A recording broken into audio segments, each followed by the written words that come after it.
Word it's really tough, അല്ലെങ്കിൽ കുറച്ച് ബുദ്ധിമുട്ടാണ് അത് പറയാനായിട്ട്. അതുപോലെ തന്നെയാണ് ഓൺട്രപ്രണേഴ്സിൻ്റെ ജേണിയും. പലപ്പോഴും പലരും ചോദിക്കാറുണ്ട്, എന്തിനാണ് വുമൺ ഓൺട്രപ്രണേഴ്സ് അല്ലെങ്കിൽ മെയിൽ ഫൗണ്ടേഴ്സ്, ഫീമെയിൽ ഫൗണ്ടേഴ്സ് എന്നുള്ള ഒരു ജെൻഡർ ഡിഫറൻസിൻ്റെ ആവശ്യമുണ്ടോ എന്നുള്ളത് പലരും ചോദിക്കാറുണ്ട്. പക്ഷേ എനിക്ക് തോന്നുന്നത്, അല്ലെങ്കിൽ അതാണ് സത്യം, വുമൺ ഓൺട്രപ്രണേഴ്സ് എപ്പോഴും സെലിബ്രേറ്റ് ചെയ്യപ്പെടേണ്ടവരാണ്, അല്ലെങ്കിൽ റെസ്പെക്റ്റ് ചെയ്യപ്പെടേണ്ടവരാണെന്ന് എനിക്ക് തോന്നിയിട്ടുള്ളത് ഒറ്റ കാര്യം കൊണ്ടാണ്. കാരണം നമ്മളെ സംബന്ധിച്ചിടത്തോളം മെയിൽ ഫൗണ്ടേഴ്സിൻ്റെ കേസിൽ ഒരു സംരംഭം നടത്തുമ്പോൾ ആ സംരംഭത്തിൽ മാത്രം ഫോക്കസ് ചെയ്താൽ മതി. പക്ഷേ ഒരു ഫീമെയിൽ ഫൗണ്ടറിൻ്റെ കേസിൽ ഷീ ഈസ് മാനേജിങ് 2 സംരംഭങ്ങളാണ് മാനേജ് ചെയ്യുന്നത്. One is family and other is her business, അല്ലെങ്കിൽ അവർ നടത്തുന്ന സംരംഭം. അതുകൊണ്ട് തന്നെ ഈ ഒരു ഡ്യുവൽ റോൾ കൈകാര്യം ചെയ്യുമ്പോൾ എനിക്ക് എപ്പോഴും തോന്നിയിട്ടുണ്ട് woman entrepreneurs is something special എന്നുള്ളത്. ഇന്ന് ഇവിടെ എത്തിയിരിക്കുന്ന 4 സംരംഭകരെ സംബന്ധിച്ചിടത്തോളം ഞാൻ ഇവരുമായിട്ട് വളരെ പേഴ്സണലി ബന്ധമുണ്ട്, സംസാരിച്ചിട്ടുണ്ട്. എനിക്ക് മനസ്സിലായ ഒരു കാര്യം, വളരെ എളുപ്പത്തിൽ അല്ലെങ്കിൽ ഒരു ഫാമിലി ബിസിനസ്സിൽ നിന്നും ഏറ്റെടുത്തുകൊണ്ട് ബിസിനസ് നടത്തുന്നു, കുറച്ച് പണം ഉണ്ടാക്കുന്നു എന്നതിനേക്കാൾ അപ്പുറം സംരംഭത്തിൻ്റെ എല്ലാ അർത്ഥവും മനസ്സിലാക്കിക്കൊണ്ട് ബിസിനസ് നടത്തുന്നവരാണ് ഇവരെല്ലാം. കാരണം ഞാൻ ലേഖയിൽ നിന്ന് തുടങ്ങുകയാണെങ്കിൽ, നമ്മൾ പറയാറുണ്ട് മിസൈൽ വുമൺ ഓഫ് ഇന്ത്യ എന്നൊക്കെ പറയുന്നത് പോലെ ഒരു ട്രാൻസ്ഫോമർ വുമൺ ഇൻ കേരള എന്ന് പറയാൻ പറ്റുന്ന, അല്ലെങ്കിൽ ആ ഒരു വിശേഷണം കൊടുക്കാൻ പറ്റുന്ന ഒരു ലേഡി ഉണ്ടെങ്കിൽ that is Lekha Balachandran. Audio okay okay. Professionally, by profession she is an engineer. നമുക്കറിയാം ചില സമയങ്ങളിൽ നമ്മൾ പ്രൊഫഷൻ അല്ലെങ്കിൽ ഒരു എൻജിനീയറിംഗ് പ്രൊഫഷനിലേക്ക് പോകുമ്പോൾ ഒരു 90s ഒരു മെയിൽ ഡോമിനേറ്റഡ് ആയിട്ടുള്ളൊരു ഇൻഡസ്ട്രി, അവിടെ ഒരു സ്ത്രീ വരുന്നു. 90s ആ സംരംഭത്തെ, അതായത് എക്സ്ക്ലൂസീവായിട്ടുള്ളൊരു ട്രാൻസ്ഫോമർ ഇൻഡസ്ട്രിയിൽ ഒരു പേര് വരുന്നു. അതാണ് ലേഖ. ലേഖയെ സംബന്ധിച്ചിടത്തോളം ഞങ്ങളെല്ലാം ഒരു റോൾ മോഡലായി കാണുന്ന ഒരു സംരംഭകയാണ്. കാരണം ജോലിക്ക് ശേഷം ട്രാൻസ്ഫോമർ ഇൻഡസ്ട്രിയിൽ ഒരു സംരംഭം തുടങ്ങുന്നു. അതിൽ ഒരു കോഫൗണ്ടറും കൂടി ഉണ്ടായിരുന്നു. അതിനുശേഷം അവിടെ നിന്ന് മാറേണ്ടി വരുന്നു. പിന്നീട് രണ്ടാമതായി സ്വന്തമായി തുടങ്ങിയ സംരംഭം, അതാണ് റെസിടെക് ടെക്നോളജീസ് അല്ലേ. അപ്പം ഒരു മാറ്റത്തിലൂടെയാണ് ആ സംരംഭത്തിലേക്ക് വരുന്നത്. അതിന് കാരണങ്ങളുണ്ട്. അപ്പം എനിക്ക് തോന്നുന്നത് ലേഖ, നമ്മളൊരു സംരംഭത്തിലേക്ക് വരികയാണെങ്കിൽ, so in the initial stage 1990s എന്തുകൊണ്ടാണ് ട്രാൻസ്ഫോമർ ഇൻഡസ്ട്രി തന്നെ ഒന്ന് സെലക്ട് ചെയ്യാൻ കാരണം? കാരണം അന്നൊക്കെ നമുക്കറിയാം 90s ഇലക്ട്രോണിക്സ്, ഇലക്ട്രിക്കൽ അല്ലെങ്കിൽ എഞ്ചിനീയറിംഗ് സെക്ടർ എന്ന് പറയുന്നത് എപ്പോഴും മെയിൽ ഡോമിനേറ്റഡ് ആണ്. കൂടുതലും പുരുഷന്മാർ നടത്തുന്ന ഒരു ഇൻഡസ്ട്രിയിലേക്ക് സ്ത്രീകൾ വരുന്നത് പൊതുവെ കുറവാണ്. എന്തുകൊണ്ടാണ് ഒരു സംരംഭമാണ് എൻ്റെ മേഖല എന്നുള്ളത് ലേഖ തിരിച്ചറിഞ്ഞത്? അത് 2 ക്വസ്റ്റിന്, എൻ്റെ രണ്ടാമത്തെ ക്വസ്റ്റിന് ഞാൻ ആദ്യം ആൻസർ ചെയ്യാം. എന്തുകൊണ്ടാണ് സംരംഭത്തിലേക്ക് വന്നത് എന്നുള്ളതിന് തീർച്ചയായിട്ടും എനിക്ക് ചെറുപ്പം തൊട്ടേ ഒരു സ്വന്തമായിട്ട് എന്തെങ്കിലും ചെയ്യണം എന്നൊരു ആഗ്രഹം തീർച്ചയായിട്ടും ഉണ്ടായിരുന്നു.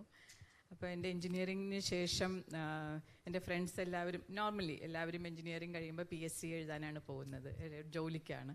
ഞാൻ അത്രയും കീനായിരുന്നില്ല ഒരു ശ്രമിച്ച് ജോലിക്ക് പോവുക ഗവൺമെൻറ് സർവീസിൽ എന്നുള്ളത്. എനിക്ക് എന്തെങ്കിലും സ്വന്തമായിട്ട് ചെയ്യണം എന്നുള്ള ആഗ്രഹം അന്നും ഉണ്ടായിരുന്നു. പക്ഷേ അന്നത്തെ സാഹചര്യത്തിൽ ഒരു ഓൺട്രപ്രണർഷിപ്പ് തുടങ്ങാൻ പറയുമ്പോൾ സ്വാഭാവികമായിട്ടും കുടുംബത്തിൽ നിന്ന് തന്നെ അതിനൊരു ചെറിയൊരു റെസിസ്റ്റൻസ് ഉണ്ടാവും.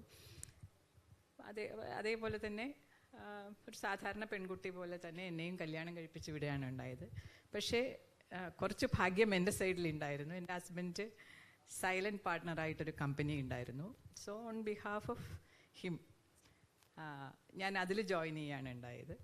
അപ്പോൾ സാധാരണ പറയും നമ്മൾ ചിലപ്പം ലേഡീസ് സംരംഭകത്വത്തിലേക്ക് വരുന്നത് it's by chance or by choice. എൻ്റെ കേസിൽ സംരംഭക ആവുക എന്നുള്ളത് എൻ്റെ ആഗ്രഹം തന്നെയായിരുന്നു. പക്ഷെ ഞാൻ അങ്ങനെ ബൈ ചാൻസ് അതിലേക്ക് വന്നു. ആ കമ്പനി ഇലക്ട്രിക്കൽ മാനുഫാക്ചറിങ് ആയിരുന്നു. കറണ്ട് ട്രാൻസ്ഫോമർ എന്ന് പറയും. ഈ നിങ്ങൾ റോഡ് സൈഡിൽ കാണുന്ന വലിയ തരം ട്രാൻസ്ഫോമർ അല്ല. അപ്പം ഞാൻ അതിലാണ് 5 വർഷം വർക്ക് ചെയ്തത്. 93 ഞാനും ആ പാർട്ട്ണറും കൂടെ തന്നെയാണ് ഡിസ്ട്രിബ്യൂഷൻ ട്രാൻസ്ഫോമറിലേക്ക് വന്നത്. അപ്പോൾ എന്തുകൊണ്ട് ഡിസ്ട്രിബ്യൂഷൻ ട്രാൻസ്ഫോമർ ഒരു പ്രോഡക്റ്റായിട്ട് എടുത്തു എന്ന് പറഞ്ഞാൽ അതൊരു എക്സ്റ്റൻഷൻ ഓഫ് ദ പ്രസൻറ്റ് പ്രോഡക്റ്റാണ്. പിന്നെ ഞാൻ 93 സമയത്താണ് കേരളത്തിലെ അപ്പാർട്ട്മെൻറ്റ് കൾച്ചർ തുടങ്ങിയത്. അപ്പോൾ എല്ലാ അപ്പാർട്ട്മെൻറ്റിനും ഒരു ട്രാൻസ്ഫോമർ വേണം. വലുതാണെങ്കിൽ 100 kVA ലോഡ് ഉണ്ടെങ്കിൽ. ട്രാൻസ്ഫോമർ വേണം. അപ്പോൾ അതൊരു ആപ്റ്റ് ടൈമാണ് ഒരു ട്രാൻസ്ഫോമർ കമ്പനിക്ക്. പ്രൈവറ്റ് മേഖലയിൽ ട്രാൻസ്ഫോമർ കമ്പനി അന്ന് ഉണ്ടായിരുന്നില്ല, ആകെ കെല്ല് മാത്രമാണ് കേരളത്തിൽ. അപ്പോൾ അതൊരു കറക്റ്റ് ടൈമാണ് അത് തുടങ്ങാൻ എന്നുള്ള ഇതിലാണ് ഞങ്ങളത് തുടങ്ങിയത്. അങ്ങനെയാണ് ഞാൻ ഈ മേഖലയിലേക്ക് വരുന്നത്. പിന്നെ റെസിടെക് തുടങ്ങുന്നത് 2007 അപ്പോൾ റെസിടെക്കിലേക്ക് വരുമ്പം അതും ട്രാൻസ്ഫോമർ തന്നെയായിരുന്നു ചെയ്തിരുന്നത്. അപ്പോൾ അതിൽ ഹസ്ബൻഡിന്റെ സപ്പോർട്ടോട് കൂടിയാണ് വന്നത്, അതോ ഒരു സോൾ വിമൺ ഓൺടർപ്രണർഷിപ്പ് ആയിട്ടാണോ അത് സ്റ്റാർട്ട് ചെയ്തത്? വിമൺ ഓൺടർപ്രണർഷിപ്പാണ്, പക്ഷേ വിത്ത് ഫാമിലി, എൻ്റെ on family means husband and കുട്ടികളുടെ സപ്പോർട്ട് തീർച്ചയായിട്ടും ഉണ്ടായിരുന്നു.